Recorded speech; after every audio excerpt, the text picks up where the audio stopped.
شروع دی ځکه. بسم الله الرحمن الرحیم. پښتو او لاتین زمونږ د نن ورځې موضوع ده. کېدای شي چې وروسته المانیان هم راشي، نو زه مجبور یم چې د هغوی سره په الماني خبرې وکړم. مخکې د هغې نه یو لنډه تشریح په پښتو باندې ورکوم چې ګران وطنوال د دې نه پوه شي. په حقیقت کې ژبه ډېر تعریفونه لري، خو یو تعریف یې داسې هم دی چې ژبه صحیح جمله ویل دي. صحیح جمله چې وایي باید په جمله کې صحیح ګړونه صحیح ځای ونیسي. مثلا مونږ که ووایو چې زلمی راغله، وار د واره سړی پوهېږي چې زلمی راغله نه، بلکې زرکه راغله یا یو بل څوک، ځکه دا راغله ښځینه دی. نو دغه په جمله کې ټول شیان مراد کول دا لویه موضوع ده، او په پښتو کې د بده مرغه تر اوسه پورې ډېره توجه ورته نشته دی.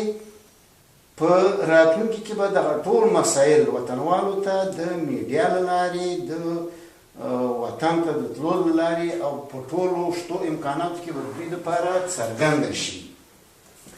زه یوازې اوس په نن ورځ چې ما المانیان هم دې ته راغوښتي دي او دلته یو څوک په لاتین پوهېږي، او زه هیله لرم چې هغوی به ډېر سوالونه مطرح کاندي او چې ما دغه خپلو اشتباهاتو ته متوجه کړه.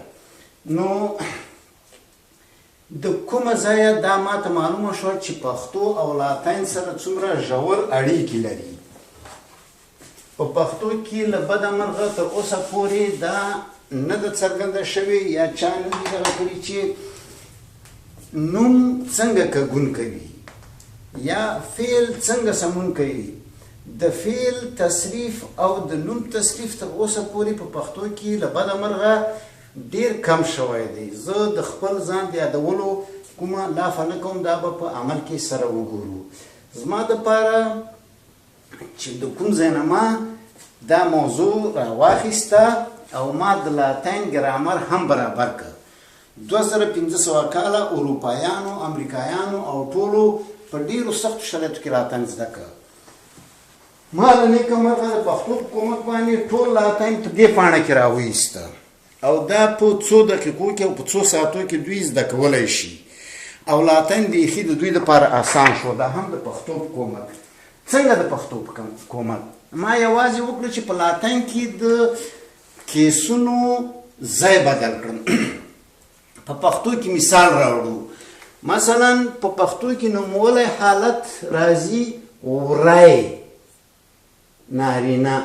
وبخئ دا چې د لاتین سره برابر شي، اول به په آ شروع کړو. دا په آ باندې پیل لغاتونه لکه زرکه، زرکه چې په آ باندې تمامه شوې ده، په ها زرکه.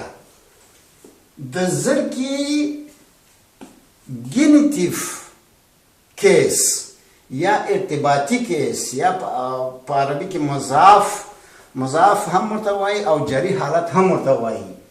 په روسي کې ورته ردیتلنی پدیژ وایي. دا هم په روسي کې، هم په لاتین کې، هم په پښتو کې نومولی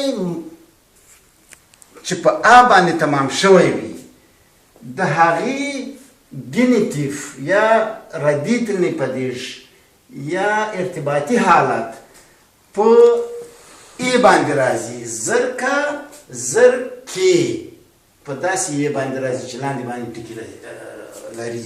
د زرکې یعنی زرکه، د زرکې کالی یا د زرکې وزر.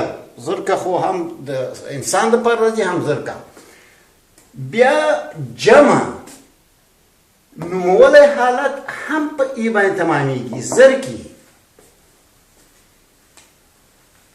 زرکه، د زرکې، زرکې. همداسې په لاتین کې مثلا په آ باندې چې تمام شوي نومونه وي، لکه نارینه هم په هغه کې راځي، لکه اګریکولا، بزګر، کانویوا، میلمه، پویته، شاعر او ډیر نور نارینه نومونه. د ښځینه په څنګ کې لکه امیکا، مینه، یا مثلا فیلیا، لور. نو د دې ګنیټیف هم په ای راځي. فیلیا، فیلیای، اګریکولا، اګریکولای، او نومیناتیف جمع هم په همدې باندې راځي، په همدې ای باندې. یعنی جمع د نومیناتیف هم اګریکولای دی او فیلیای دی. نو د همدې پښتو د دې کبون په کومک باندې ما وکړی شو چې د اروپایانو دپاره، د دنیا دپاره او لومړی وار د پښتنو دپاره لاتین ژبه د دغه ټولو مشکلاتو نه راوباسم او ستاسو دپاره یې اسانه کړم ټولو دپاره. دویم دی مثلا وری نارینه، سړی، لرګی، دا هم نومولی مفردي یوې وری دی، ډېرې وري دي په څنګ په څنګ ټکو باندې. دا ارتباطي حالت د وري دی او جمع هم وري دي. دلته هم هغه چې په وکالو باندې په کومکي الفاظو باندې تمامېږي هغه په لاتین کې هم په همدې باندې دغه راځي، ده په ای باندې راځي جمع. او هغه چې په او باندې تمامېږي هم ګنیټیف او نومیناتیف سره یو شی دی. دا د هندو اروپایي ژبو ګډه اړیکه ده چې له نیکه مرغه یوازې پښتو د ژوندۍ زړو ژبو په توګه ژوندۍ پاتې ده. لاتین مړه شوې، سانسکریت مړه شوې، اوستا مړه شوې او همداسې نورې ژبې. یوازې پښتو ده چې د دغو ژبو اکمال کولی شي. پښتو ژبه دومره په ساده صورت باید ورته ونه کتل شي. دا ژبه په ټولو هندو اروپایي ژبو کې شریکه ده، په جرمني ژبو کې، په لاتیني ژبو کې یا روماني ژبو کې، په هندي ژبو کې، په دغه ټولو ژبو کې ډېر شریکوالی لري. د دې شریکوالي سره سره پښتو ډېر خپل ځانګړتیاوې لري چې هغه په هیڅ بله ژبه کې ورشریکې نه دي.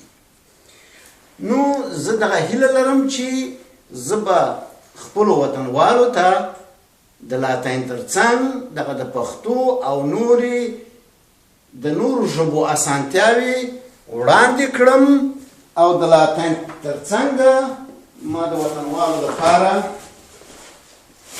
نورې ژبې هم اسانې کړي دي چې ځینې د دې نه په انټرنیټ کې هم ختلي دي. مثلا د سانسکریت ژبې دا نوی جدول دی چې سانسکریت اسانه کوي. دا سانسکریت ډېر اسانه کوي او په څو میاشتو کې باید زده کړی شي. د دې زوړ متن یا زوړ جدولي چې دا پرمختللی دی د کتابتون نومې په پاڼه کې هم شته دی، هلته تاسې کتلی شئ. ورپسې د عربي ژبې اسانوالی دی چې عربي ژبه هم ډېره اسانه شوې ده د پښتنو دپاره او انشاءالله چې ډېر په اسان صورت به زده کړی شي. دا هم په کتابتون پاڼه کې شته دی. بله موضوع د پښتو ژبې ده چې هغه ټول ګرامر په دغه مخ کې ځای شوی دی او وروسته به ټولو وطندارانو ته وړاندې شي او د دغه جدول په کومک باندې یو پښتون کولی شي چې په څو ساعتو کې پښتو زده کړي. دغه ټول هغه مسایل دي چې خلکو ته خیال او خوب ښکاري، لیکن حقیقت همداسې دی. نور تاسې په لوی څښتن سپارم که الماني دوستان راغلل زه پاتې برخه او پوره برخه د هغوی سره په آلماني تشریح کوم. خدای په امان، روغ او خوشحاله اوسئ.